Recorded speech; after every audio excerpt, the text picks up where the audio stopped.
আসসালামু আলাইকুম, কেমন আছেন আপনারা? আশা করি যে যেখান থেকে আমার ভিডিওটি দেখছেন সকলে ভালো আছেন। তো আজকে আমি আপনাদের সাথে বাংলাদেশে একটি ট্রেডিশনাল রেসিপি শেয়ার করব। রেসিপিটি হলো কাচ্চি বিরিয়ানির রেসিপি। আজকে আমি কাচ্চি বিরিয়ানিটা ল্যাম্ব শ্র্যাঙ্ক দিয়ে রান্না করব। তো এখানে মাংসগুলো আমি আপনাদের দেখাচ্ছি যে মাংসগুলো কী সাইজ করে আমি কেটেছি। তো মাংসগুলো আমি মিডিয়াম সাইজ করে কেটেছি, তেমন একটা ছোট করিনি। তো ল্যাম্ব শ্রিঙ্কের কাচ্চির মধ্যে কিন্তু মাংসটা এতটুকু সাইজ করে রাখা হয়। তো চলুন আমরা রান্না শুরু করি। তো আমি এখন কাচ্চির জন্য মাংসের যে মশলাগুলো লাগবে সে মশলাগুলো এখন একদিকে আলাদা করে রেখেছি। তো এখানে প্রায় 2 চামচ পরিমাণ আমি এখানে ধনিয়া নিয়েছি, গোটা ধনিয়া। এরপরে এখানে নিলাম প্রায় 2 চামচ পরিমাণ শাহি জিরা। এরপর এখানে আমি প্রায় 2 চামচ পরিমাণ সনফ নিয়েছি, বা যেটাকে মিষ্টি জিরা বলে, তো ওটা নিয়েছি। এখানে আমি প্রায় 10-12টা পরিমাণ বা হাফ চামচ পরিমাণ লং নিয়েছি। আর এখানে স্টার এলাচ নিয়েছি একটা, আর একটা নিয়েছি কালো এলাচ। আর এখানে হাফ চামচ পরিমাণ গোলমরিচ নিয়েছি, গোটা গোলমরিচ। আর এখানে নিয়েছি এলাচ, প্রায় এখানে 8 থেকে 9টা এলাচ আছে। আর শেষে এখানে নিয়ে নিলাম আমি দারচিনি, প্রায় এখানে 4টা দারচিনি আছে।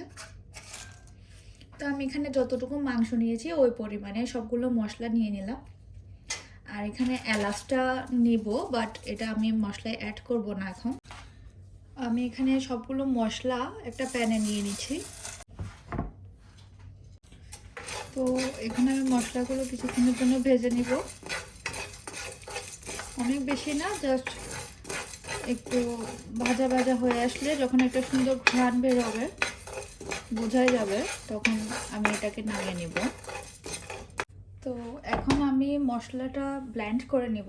কিছুক্ষণ ভেজে নিয়েছিলাম, এখন আমি এটা ব্লেন্ড করে নিব। গরম গরম দিবেন না, হালকা একটু যখন ঠান্ডা হয়ে আসবে তখন মশলাগুলো দিয়ে দিবেন ভাজার জন্য।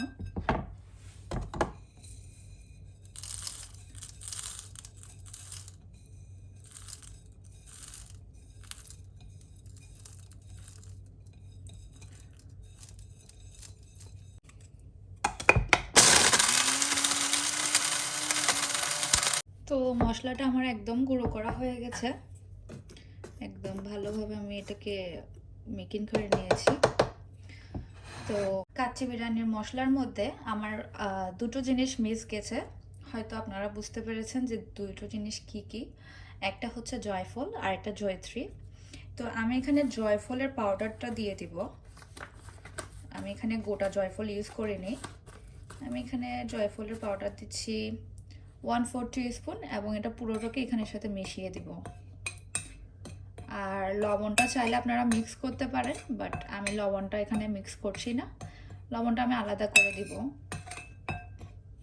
অনেক সময় লবণটা একসাথে মশলাই থাকলে মাংসের সাথে আন্দাজ করা যায় না, তাই আমি লবণটা আলাদাভাবে দিব। আর এখানে জয়ত্রীটা আপনারা থাকলে অবশ্যই দেওয়ার চেষ্টা করবেন। আমরা এখন মাংসটা ম্যারিনেট করা শুরু করি। তো আমি যে পাতিলে রান্না করব সেই পাতিলটা নিয়ে নিয়েছি, এবং এখানে মাংসগুলো দিয়ে দিব। এখন প্রথমে পেঁয়াজ বাটা দিয়ে দিব, আধা কাপ থেকে একটু কম, 1/3 কাপ পরিমাণ পেঁয়াজ বাটা দিয়েছি। আর এখানে 1/3 কাপ পরিমাণ আমি এখানে আদা রসুনের পেস্ট দিয়েছি। আদা রসুনটা একটু বাড়িয়ে দিতে হয়, তো গরু মাংস যতটুকু দেন তার থেকে একটু বাড়িয়ে দিবেন। আর এখানে দই দিয়ে দিলাম প্রায় 1 কাপ পরিমাণ। আর এখানে পেঁপের পেস্ট দিব 1/4 কাপ পরিমাণ, একটু কম, 1/4 পরিমাণ থেকে একটু কম। মশলাটা বানিয়েছিলাম ওখান থেকে আমি মেপে মেপে দিব, হয়তো পুরোটা লাগবে না। তো 1 চামচ, 2 চামচ, 3 চামচ, 4 চামচ, প্রায় 5 চামচ পরিমাণ আমি মশলাটা দিয়েছি। আমি এখানে ভাজা পেঁয়াজ দিয়ে দিব প্রায় 1 কাপ পরিমাণ। ভাজা পেঁয়াজটা হাতে একটু কষলে দিয়ে দিব যাতে ভেঙে যায়।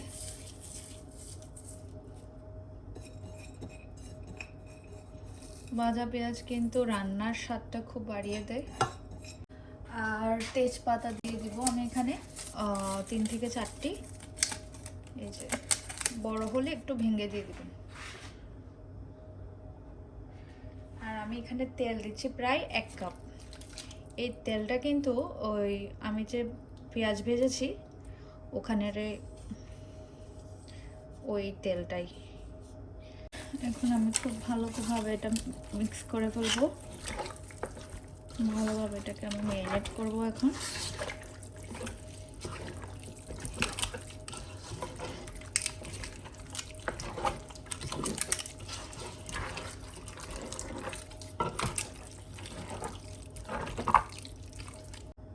লবণটা আমি এখানে স্বাদ মতো দিয়ে দিচ্ছি।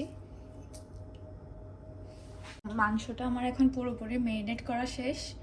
আর আমি মাংসটাকে ম্যারিনেট করে সমান সমান করে দিয়েছি যাতে পরে ভাতটা দেওয়ার পরে যাতে উপর নিচে না হয়। আমি চেষ্টা করেছি সমান করে দেওয়ার। তো আমি এটাকে এখন ম্যারিনেট করে কমপক্ষে 2 ঘন্টার জন্য রেখে দিব। প্রায় 6টা পরিমাণ মিডিয়াম সাইজের আলু নিয়েছি এবং এটাকে খুব বড় বড় করে কেটেছি। আর অল্প করে লবণ দিব।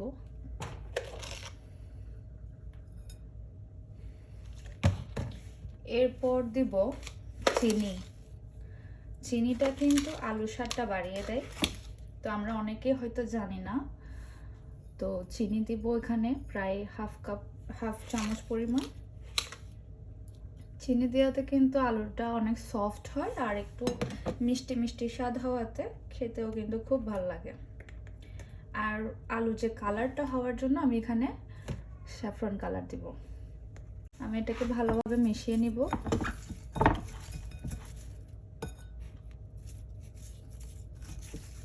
আলুটাকে একটু ফ্রাই করে নেব।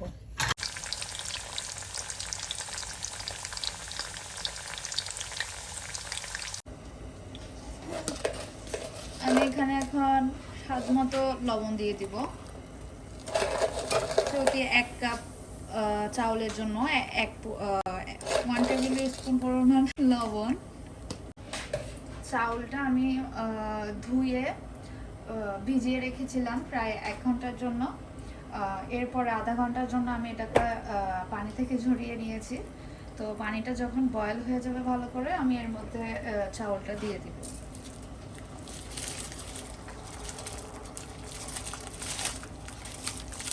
এটা যখন 60% সিদ্ধ হয়ে যাবে আমি তখন এটা চুলা থেকে নামিয়ে নিব। আর নামানোর আগে অবশ্যই লবণটা চেক করে নিব। পানিটা যাতে নোনতা নোনতা থাকে সেটার দিকে খেয়াল রাখতে হবে। এখন আমি সবকিছু অ্যাসেম্বল করে দিব। তো আমার মাংসগুলো ম্যারিনেট করা আছে, এর উপরে আমি আলুগুলো বসিয়ে দিব। রাইসটা সাথে সাথে দিয়ে দিব, যেহেতু এটা দম বিরিয়ানি তো গরম গরম রাইসটা দিয়ে দিতে হয়।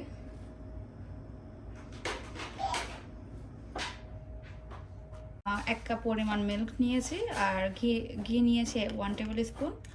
সো ঘিটা এখানে দিয়ে আমি গরম করে নিব একটু। এখন আমি এখানে কিছু কিশমিশ দিয়ে দিব। কিশমিশটা অপশনাল, আপনাদের মন চাইলে দিবেন আর না চাইলে দিবেন না। আমি অনেক বেশি দিইনি, জাস্ট অল্প কিছু দিয়েছি উপরে। আর এখানে কাঁচামরিচ দিয়ে দিব 7 থেকে 8টা, বেশি মন চাইলে দিতে পারেন। আর পেঁয়াজের বেরেস্তা দিয়ে দিব 1 কাপ পরিমাণ।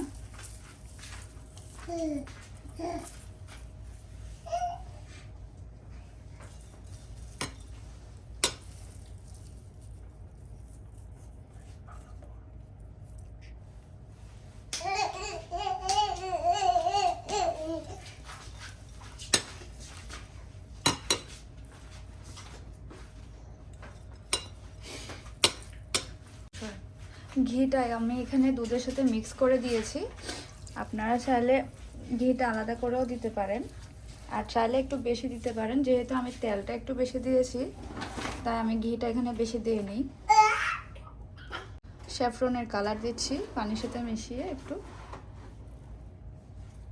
কালারটাকে শুধু সুন্দর করবে, এটা অপশনাল। পাতিলটা আমি খুব ভালোভাবে অ্যালুমিনিয়াম ফয়েল দিয়ে কভার করে দিয়েছি।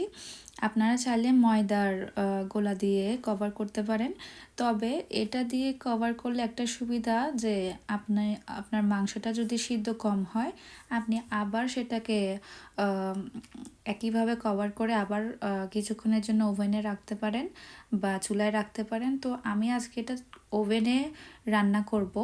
আমি 200 ডিগ্রি ফারেনহাইটে প্রায় 1 থেকে 1.5 ঘন্টা সময় নিয়ে আমি এটা রান্না করেছি। আপনারা আপনাদের ওভেনের তাপমাত্রা বুঝে রান্না করবেন। তো দেখেন আমার কাচ্চির ফাইনাল লুক।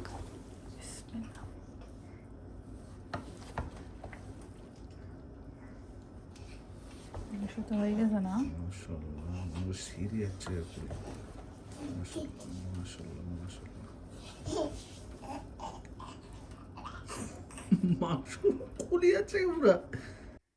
তো আপনারা নিশ্চয়ই আপনার ভাইয়ার ভয়েসটা শুনেছেন, দুষ্টুমি করে আসলে ভয়েসটা রেখে দিয়েছি আমি।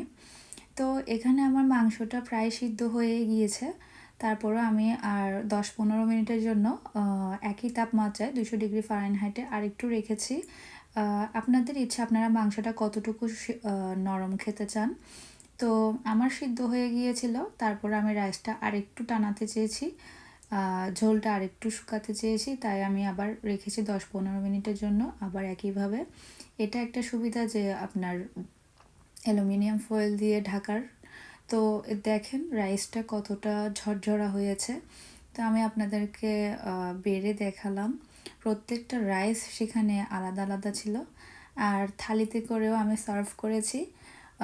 তো নল্লিগুলো খুবই মজা হয়েছিল এবং ভুনা ভুনা হয়ে গিয়েছিল।